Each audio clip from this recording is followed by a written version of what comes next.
Yo, what is going on, guys? This is Professor Loki, and in this video I'll be showing you guys 3 images and be showing you the most efficient Loki builds as of Season 6 patch 6.13.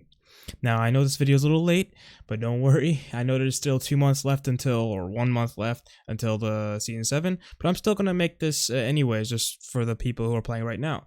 So it's going to be I'm going to try to make this a quick video. So for starters for solo, this is the solo image. I've made this and I decided to do this, which will help everyone. So you can basically, I'll have in the description 3 images, and you guys can pull up the images yourself and use this as a guide as you're playing. So for starters, you want to get tier 2 mornings or tier 2 trance in a health chalice. Your actives for level 1 is going to be either teleport or Aegis, depending on what type of playstyle you have. If you're new, you want to get teleport, or if you're more advanced, you can get Aegis, so you'll be more useful later on in the game. After you have your starters, your first back, which means around 14 to 1600 gold, or 1600 if you want to get full boots. You can get Transcendence instead for your first back, but I'd recommend getting full boots because it's much more safe. So when you save up 1600 gold, you should back, get full boots, and get 2 wards. So your second back should involve upgrading Transcendence and also get 2 wards. Your wards placement, as you can see the map right here, is displayed here. For yellow dots, which means aggressive gameplay, in other words, you're proxying or you're generally in the enemy side of the jungle. If you are falling behind, or if you want to play safe, you want to ward in these blue dots instead. This will ensure that you don't get ganked by the jungle. Warding in the yellow area means that you are warding off if like the jungler is coming, like if let's say you're proxying in the red here, the red line, and the ward here will catch any junglers who is trying to come into into where you are, as well as right here with the mid laner and this other yellow dot. And keep in mind, at level 1, you do want to proxy either here or here, because you need to get you do need to clear the wave so you can get to the blue in time. If you do not proxy, you will fall behind and you will not be able to get the blue experience to reach level 2. And when you do get to level 2, you want to go and immediately get your vanish and attack the totem, and make sure to go behind the totem and get the totem immediately at level 2. So once you are done, this is going to be your core build. So you will have Transcendence, Boots, and then you will get Hydra's and Yon's Wrath in this specific order, essentially. Nothing here will be interchangeable. Once you finish Boots and Trance, you will have to get Hydra's and then Yon's Wrath. The last 2 options are obviously a mystery, so you will go into this path. If there are 2 choices for you. If enemies are tanky, take path 1, which is right here. In this path, you will be getting Titan's Bane for your 5th item. And then it comes down to 2 questions once you get Titan's Bane. Are you fed? So you want to look at your situation and say, well, do I have a lot of gold available, or am I falling behind? Or if I'm not, like let's say I'm 0 KD, or I'm 0 and 3 KD. Then you want to go into this path if you're not fed, which would be Crusher 6th item, and then of course you sell your boots for Heartseeker. If you do have a lot of gold and money, you can get Heartseeker early on, or more early, giving you more damage, and then you want to sell boots for Crusher. Of course, Dragon Story, I've contacted Dragon Story, and he says he doesn't really enjoy Crusher. He builds generally either Brawlers for anti-heal or Bloodforge, which is also fine. This is a general build, and this also provides the most DPS, which is Crusher. Crusher gives you the most DPS, and then Bloodforge, and then Crusher comes afterwards. Path 2. If you have enemies who are squishy, which means they're not tanky, and of course, I'm not referring to Guardians and Warriors, I'm referring to the mid laners, the ADC, and the jungler. You want to use common sense and use the scoreboard to determine whether or not you need to go either to the path 1 or path 2. And if enemies are squishy and you want to go to the path 2, and then you'll meet your first question, which would be, are you fed or are you not fed? Same situation as path 1. If you have gold, you want to go into Heartseeker, and then after that you want to pause again and ask yourself, are enemies tanky? For your 6th item, if they are tanky, you want to rush Titan's Bane. If they're not tanky, you can get Crusher.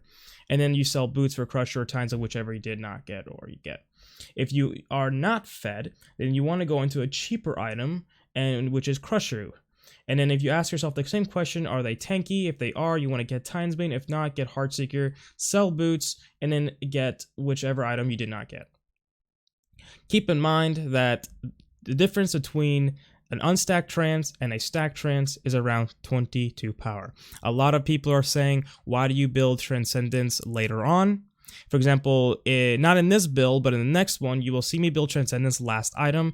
People will be saying, well, isn't that pointless since you need to stack it? Again, the difference between unstacked and a stacked trance at level 20, or really any level, even level 1, I think it's 23 or 24 power, is around 22 power, again, at any level. So it really doesn't matter. It's the passive that matters, not the stacking.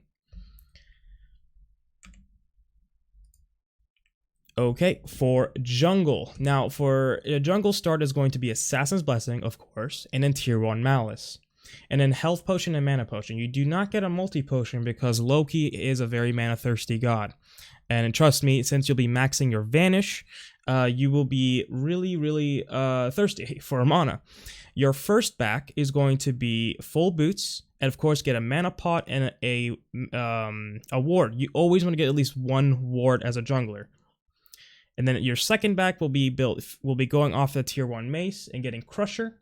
This will help your clearing. That's the whole purpose of this. People will be asking, why don't you get Hydras instead? Well, again, it's to help you clear better. The attack speed is going to help you.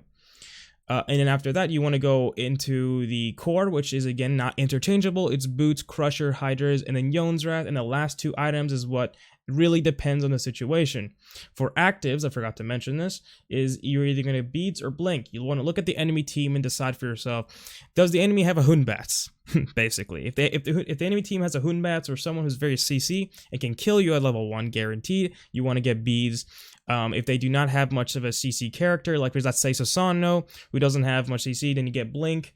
Or CC I'm referring to like more stun things that will guarantee to kill you. And yeah, so you want to go into these two paths. For if enemies are tanky or if you are not fed, take path 1.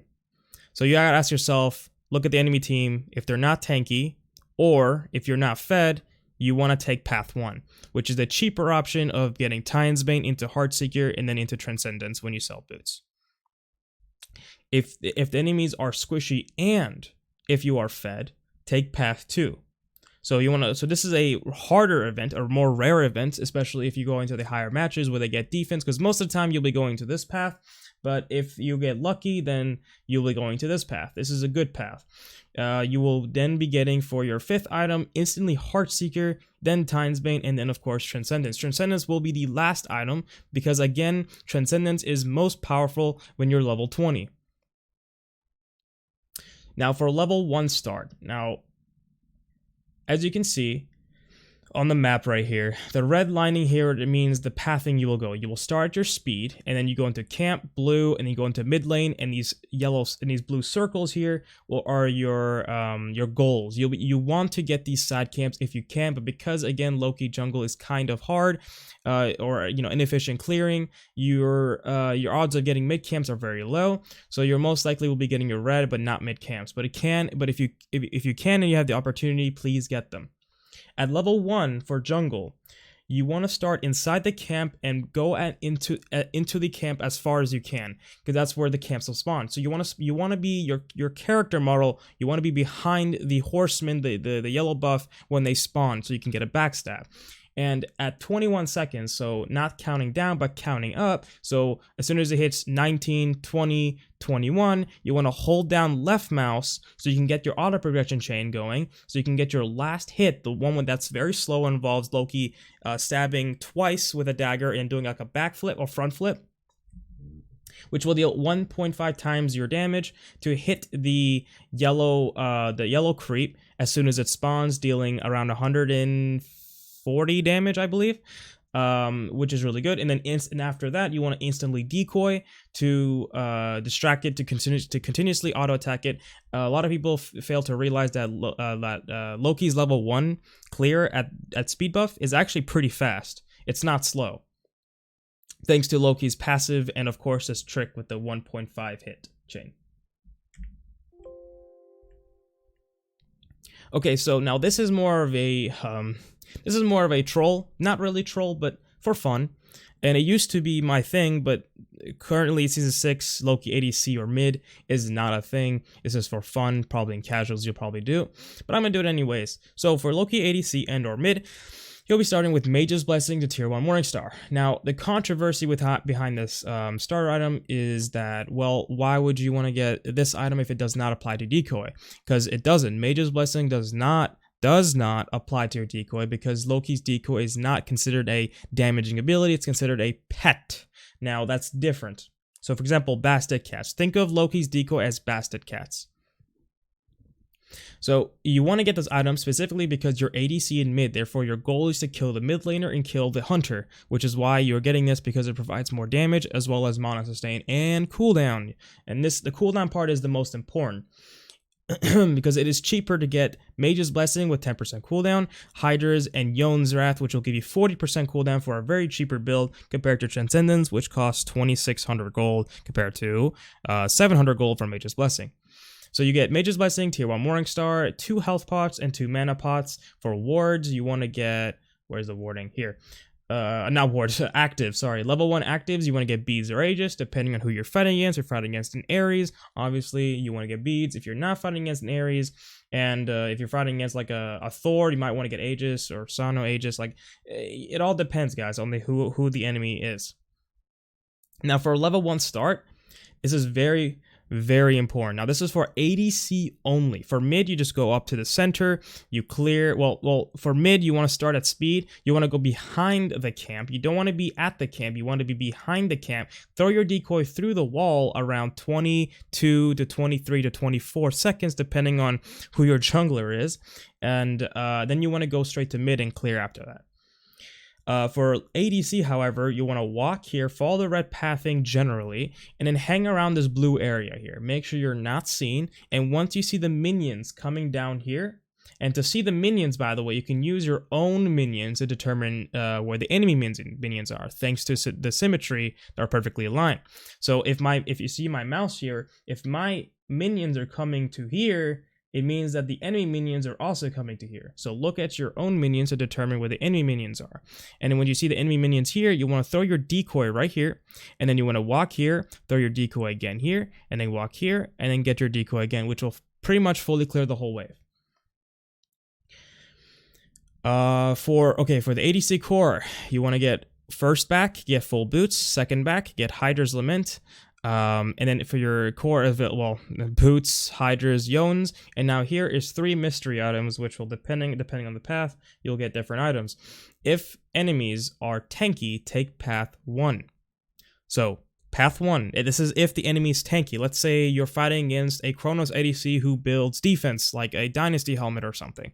You want to get Titan's Bane instantly. As soon as you see, the general rule of thumb here, guys, is that whenever the enemy team is tanky, you want to rush Titan's Bane no matter what. After you get Titan's Bane, you want to ask yourself, are you fed? If you are fed, you want to get Heartseeker, Crusher, and Transcendence. If you're not fed, you want to get Crusher, Crusher, Heartseeker, Transcendence. The pattern here is that if you're not fed, which means you have less gold, which means that it's better to go into cheaper items.